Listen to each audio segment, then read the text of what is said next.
को कोई एतराज नहीं है तो तुम्हें किसी के बोलने से फर्क नहीं पड़ना। क्यों मेरी बड्डी सबकी इतनी सुनती है, इसके मामले में मुझे बहुत सपोर्ट करते हैं। तो जैसे हैप्पी चिल्ड्रन डे और यहीं पे हालत खराब। यहीं हमारे गांव में पूरी गांव में एक ही भैंस है और ये मेरी मम्मी का एक ही काम है, जहाँ जाएंगे वो बेटे को सुख सुविधा सब नफरत है मुझे शादी से, पर ये नहीं समझती है धन है पर आया इसको अपने घर में कोई ना। इस चीज के लिए हम दिखोली आए थे फाइनली। अभी दिन तेरे हड्डी तोड़ दी थी। पुराने जमाने के घर भी हैं, इनके लिए जमाना नहीं पड़ा। हमें आगे टाइम गाड़ी मिली ना अभी मिल रही। गुड मॉर्निंग दोस्तों, welcome back to another blog. कैसे हो आप सब? आई होप कि आप सब बढ़िया होंगे। तो आज के ब्लॉग की शुरुआत हो रही है 10 बजे और आज अगर मौसम की बात करें तो मौसम आज लगभग पूरा साफ है और धूप कब की लग गई है। और मैं और बड्डी आज जा रहे हैं कहीं स्पेशल जगह, मेरी बड्डी की फेवरेट जगह। और मैं तो तैयार हो गई हूँ, पर मेरी बड्डी का साजो श्रृंगार ही पूरा नहीं होता है। आज मेरी और बड्डी की तैयारी है दिखोली जाने की, जो गाँव की मुझे बिल्कुल पसंद नहीं है, पर ज़बरदस्ती मेरी बड्डी मुझे ले जाती है। मुझे तो मेरी माँ दिखोली भेज रही है और खुद यहाँ काम पे लग रही है। तो मम्मी आज फिर से यहाँ से गोबर लेके जा रही है खेतों के लिए। और मेरी बड्डी ने आज प्लाजो पहन रखा है, पता नहीं क्यों मेरी बड्डी सबकी इतनी सुनती है। मेरी बड्डी ने एक आध ताने सुने, मेरी बड्डी की नाक लग रखी है। तो मेरी मम्मी कपड़ों के मामले में बहुत सपोर्ट करती है। तो मेरी मम्मी बोल रही है कि मस्त कपड़े हैं। हाँ, मेरे घर वाले सही बात, कपड़ों के मामले में और हर चीज़ के मामले में मुझे बहुत सपोर्ट करते हैं। तो जैसे मुझे सपोर्ट करते हैं वैसे सबको सपोर्ट करते हैं। और कपड़ों का डिस्कशन करने के लिए दादी भी आ गई है। अभी दादी भी अपनी बहू को सपोर्ट कर रही है। वही तो, जब मेरे बर्थडे को कोई एतराज नहीं है तो तुम्हें किसी के बोलने से फर्क नहीं पड़ना चाहिए, ठीक है? मेरी बड्डी छोटी छोटी बातों को दिल पे ले लेती है बिना मतलब के, जबकि ऐसे वाले सूट में मुझे मेरी बड्डी बहुत सुंदर लगती है। और अभी जैसी मैं जा रही थी वैसे ये और इसका दोस्त। तो happy children day. Thank you. हाँ, तो मैं बच्ची हूँ अभी नहीं, तो इनका कुछ काम धाम नहीं है, ये घूम रहे हैं। आज 14 नवंबर है, बाल दिवस है, तो आज स्कूलों में पढ़ाई नहीं हो रही है, सब बच्चे घूम रहे हैं। बच्चों के मजे हैं, अभी स्कूल जा रहे हैं और कुछ घूम रहे हैं। तो हमने अभी मोहित को बुलाया है नीचे। तो ये है मोहित, जो कि पहले हमारे यहाँ था। प्रणाम। और मेरी बड्डी का भतीजा। घर से ये आता है स्कूल और यहाँ घूमते रहता है। सबसे पहले हम आए हैं उद्यान विभाग में, यहाँ से मुझे भी बीज लेने और बड्डी को भी बीज लेने हैं। बड्डी मेरी माँ के साथ अब डोकरा बोएगी, है ना बड्डी?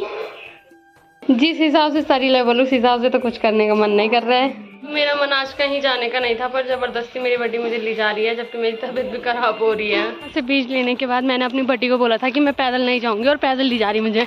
नहीं अभी तो पक्का चांस है। और अगर गाड़ी नहीं मिली मैं वापस चल जाऊंगी, क्योंकि मेरी बस की पैदल की बिल्कुल नहीं है। थोड़ी देर अभी हम गाड़ी का इंतजार कर रहे हैं। अगर गाड़ी मिलेगी तो जाएंगे, नहीं मिलेगी तो वापस घर जाएंगे। मेरी और मेरी बड्डी की हालत इतने चलने से ही खराब हो गई है। बोल रही थी कि मैं दिखोली पैदल जाऊंगी और यहीं पे हालत खराब, यहीं पे बैठ गई है। बड्डी इतनी हराम है, हमसे आगे स्कूल के बच्चे जा रहे हैं जो कि दिखोली, सौड़ और लुदाड़ा साइड से आते हैं, और मेरी बड्डी इनको बोल रही है कि इसे गूंगी करो बल। तो बड्डी क्या बोला उन्होंने मेरे को गूंगी करने के लिए? तो इन बच्चों के सहारे हम अभी चल रहे हैं। और ठीक सामने है भेटियारा गांव। हमें जो घर दिख रहा है वो मेरी मम्मी का नाना कोट है। तो यहाँ से भी हमारी बहुत सारी रिश्तेदारी है। तो अभी थोड़ी देर इंतजार करने के बाद गाड़ी नहीं मिली, तो ऐसे ही पैदल जा रहे हैं हम। अब आए हैं तो जाना तो पड़ेगा, पर जिनके सहारे हम जा रहे हैं उनका कोई सहारा नहीं है, क्योंकि वो लगे हुए हैं रास्ते और वो हमसे बहुत तेज चल रहे हैं।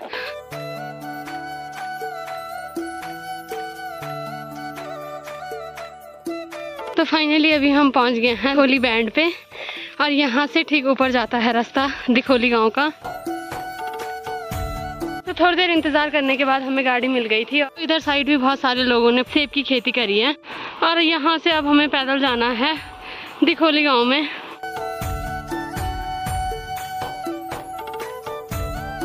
और इस गांव में मैं कई सालों के बाद आ रही हूँ। बचपन में आती थी मैं यहाँ जल चढ़ाने के लिए। उस समय ये रास्ता कुछ भी नहीं लगता था, और आज इस रास्ते में चलने की बस की नहीं हो रही है। तो इस गांव से अभी पलायन इतना नहीं हुआ है। यहाँ पे हमारे गांव में पूरी गांव में एक ही भैंस है, और यहाँ पे एक भैंस यहाँ पे है और दूसरी यहाँ पे है। तो यहाँ लोगों ने अभी पशु रखे हुए हैं। और यहाँ आते ही रिश्तों की बात, मेरी बड्डी और मेरी मम्मी का एक ही काम है, जहाँ जाएंगे वहाँ मेरे रिश्ता ढूंढेंगे। तो वो जो ऊपर दिख रहा है वो है चौनियाट गाँव, और इसके ऊपर है दिखोली गाँव। तो अभी हमें ये चढ़ाई चढ़ के पूरा ऊपर जाना है। तो क्या है, बड्डी तेरी पे और मम्मी पे कुछ काम नहीं है? नहीं, जहाँ जाते हैं वहाँ। ये तो हमने देने के लिए ही रखी हुई, हम तो ले रहे इसे। हर जगह रिश्ते की बात इनकी शुरू हो जाती है। तो क्या करें हम, हमारे तो देने तो हमने है, पर ऐसी जगह देने से बोलने को तो हम कुछ भी बोल रहे, पर देने अच्छी जगह है, देने ऐसी जगह जबकि हमारी बेटी को सुख सुविधा सब चीज मिले। हाँ, जबकि मेरे घर में 2 लोगों को मैंने बता रखा है कि मैं शादी क्यों नहीं करना चाहती हूँ, क्यों नफरत है मुझे शादी से, पर ये नहीं समझते हैं भैया, ये मुझे दे के ही छोड़ेंगे। वो तो दुनिया का रिवाज है, रस्म रिवाज, वो तो निभाना पड़ता है। बेटी है, धन है पराया, इसको अपने घर में कोई ना रख पाया। तो बस यही मजबूरी है मेरी भी कि मुझे शादी करनी पड़ेगी बड़ी और मम्मी के चक्कर से। जिनके घर हम जा रहे हैं, मेरी बुआ पीछे से ही आ रही है और गाली देते देते। तो अपनी बुआ से मिलने ही हम आए हैं, और मेरी बुआ पता नहीं कहाँ से आ रही है।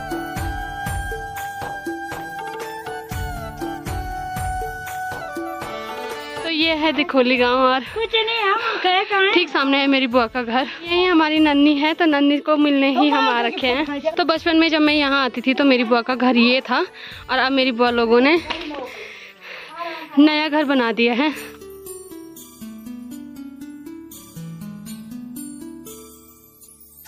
जिस चीज के लिए हम दिखोली आए थे, फाइनली अभी हम उस चीज से मिलने जा रहे हैं। तो हम अपनी नन्नी को देखने आए थे। तो ये है नन्नी, और ये मुझे बहुत मारती थी।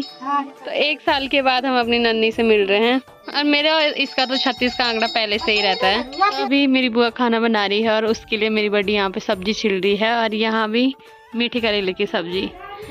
सभी गांव में आजकल यही सब्जी है। यहाँ पे बहुत मस्त धूप लग रही है, और मैं और मेरी बड़ी धूप में सो रखे हैं। देखिए,